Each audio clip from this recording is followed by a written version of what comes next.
Alright, so this is the new truck. It's pretty small, but soon it's gonna be bigger. Building an MT410.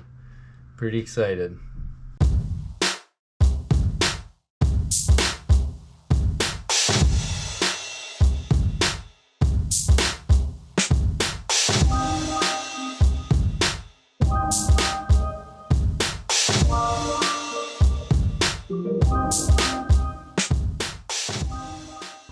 Well, GoPro died, of course. Diffs are together.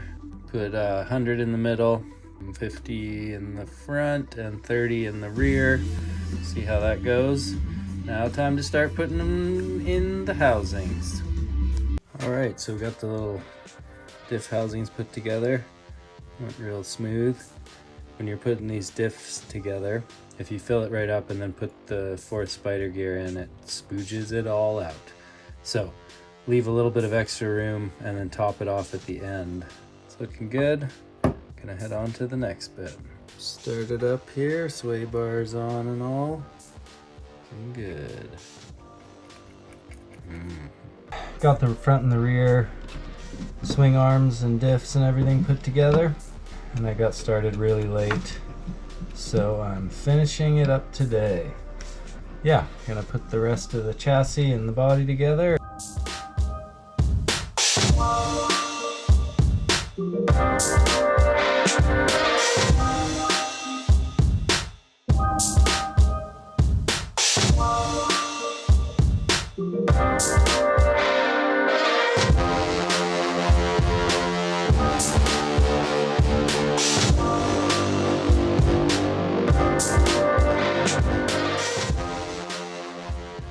Alright, got the first thing that actually looks like an RC truck happening here. The rear end and the shocks next. Oh yeah, it doesn't show it on the instructions clearly. This part, just make sure that you put the skid plate on the outside. Don't tighten all this stuff down first. That's a little thing there. And I think I'm gonna have to do some adjustments on the knuckles to get them sitting properly. Maybe change the mounting holes for the camber links. But anyways, coming along real nice. This is like the best Lego kit I've ever done. But even more fun.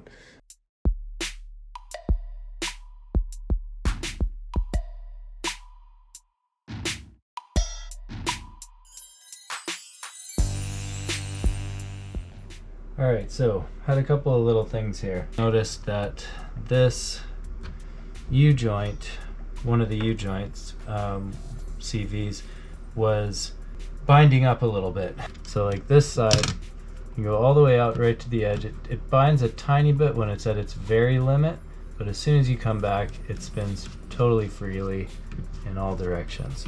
This one, this was just driving me nuts, trying to figure out what was going on here. And what it is this. This is gonna be really hard to show, but there's a pin. So this, hopefully you can see this. This is the end here. This is a cylinder with a hole through it. You put the cylinder through the fat hole, then this goes through the casing normally, through this inside hole, and out here. So then this can rotate back and forth. But look at this. It doesn't want to rotate the whole way easily. It will if you push it. This is a manufacturing defect. It's very minor, but it would affect over time quite significantly, because that extra resistance on that corner would wear the diff faster, because there'd always be a little more resistance there. It moves, so it would be stressing the bearings by pushing up and down on them a lot. Hopefully you can see what's going on with that. Make sure that this is perpendicular to this, and if it's not, grind out the extra material on either side. It'll be on the top of one side and the bottom of the other side, or vice versa. grind that away a little bit to allow this to move freely. That's what we're gonna do now.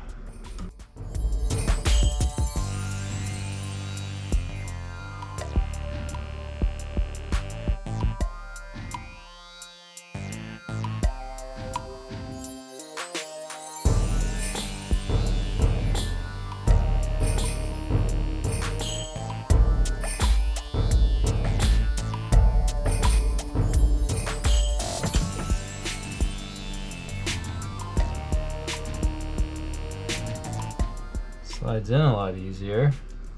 Feels much smoother when it's straight.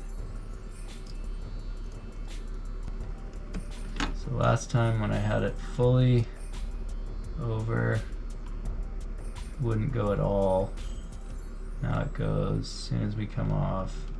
There we go. That's good. And when we're straight up, there we go. So that's the same as the other side now.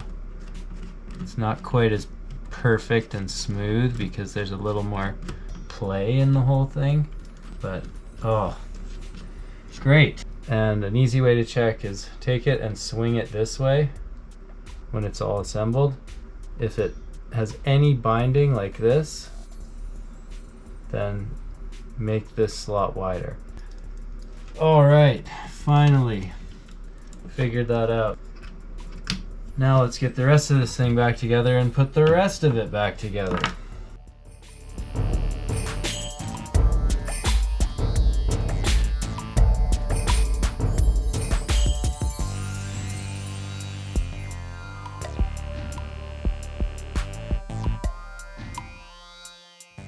Hey, so bit of a problem. Got these caps on my shocks, put them together. They leak 2 out of the 4. Rebuilt them a couple times and they still leak out of the bleed hole whenever they're compressed into the thing. Bladders both seem fine. Both shocks or threads and everything are fine. Okay, so I just rebuilt these just like it says in the manual. Build them up and down for a bit, let the bubbles out. Let it sit, put the bladder on top carefully, threaded the cap on till I could see about halfway in that bleed hole, pushed it up to about 90% compression, then tightened this up. And it snugs right up. It's not like I'm over tightening it, it just by hand. I'm not even using any tools. It's not leaking, both of them. So far, these both look really good. Seems okay. So maybe that did it. Other thing I got, these little cartridge sets. So that replaces these ones that you gotta cut and then make sure they're really smooth and nice. So wanted a good seal. This made things a lot easier. The other thing that I would recommend getting is the shock hole plate. I'll show you in the instructions here. This thing. Get the better upgraded version of that, and also I would get the upgraded aluminum collar. That's a lot easier to deal with. I don't have a shock wrench, but I didn't need one for this. It seemed I was able to do it by hand. It would have been a lot smoother. And I tell you, this whole thing by hand, my hands are getting tired. All right, about to put the final bits on and get her done.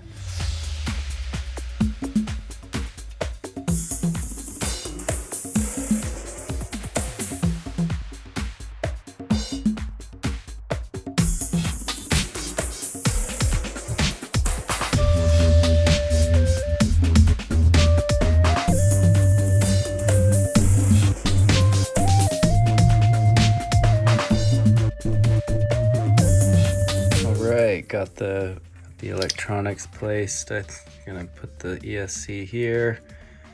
Got the tray modified a little bit so I can fit the bigger battery. Everything's coming along real nice.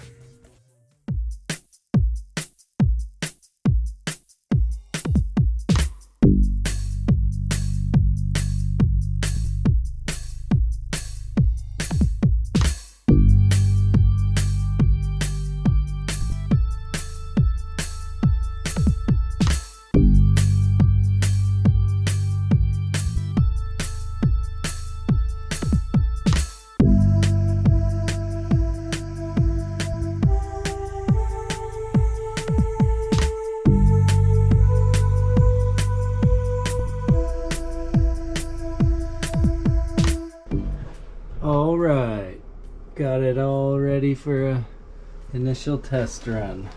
Knockoff 8.6 body. Going with the LPs for now. We'll try those later. They're a little bit ridiculous. Those are for the winter, pretty much. They'll be good in the snow, maybe in the mud and water. It's all wired up. Managed to hack this body to kind of fit.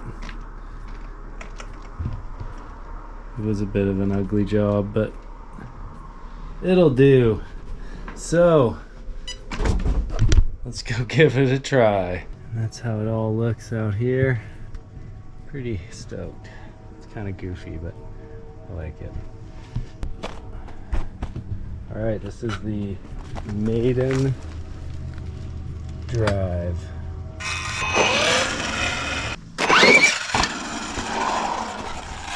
Oh, this is nice.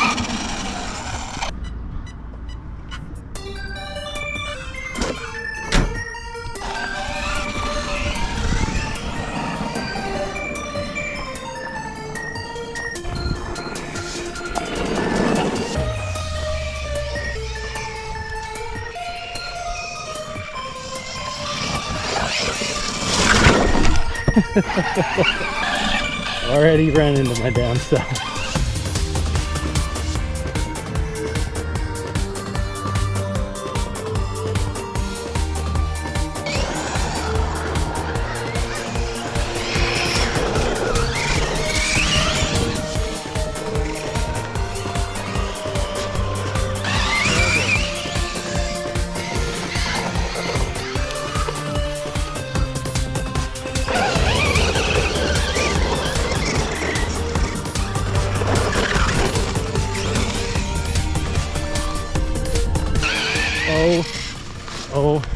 Oh my fucking god, I love it. This is unbelievable.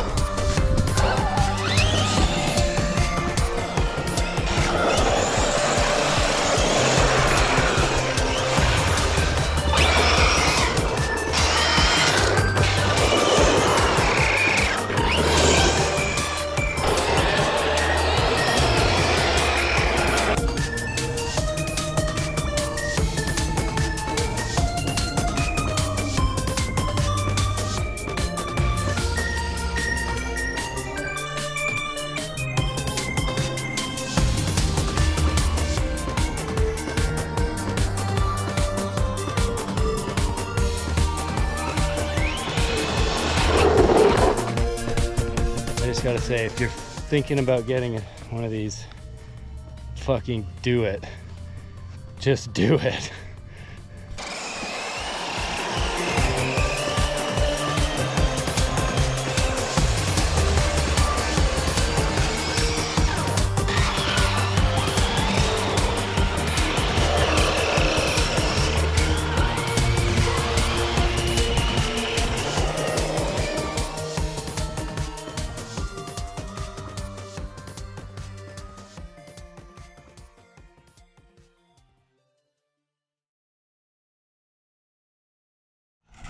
Hi, little guy. I wish it had fur.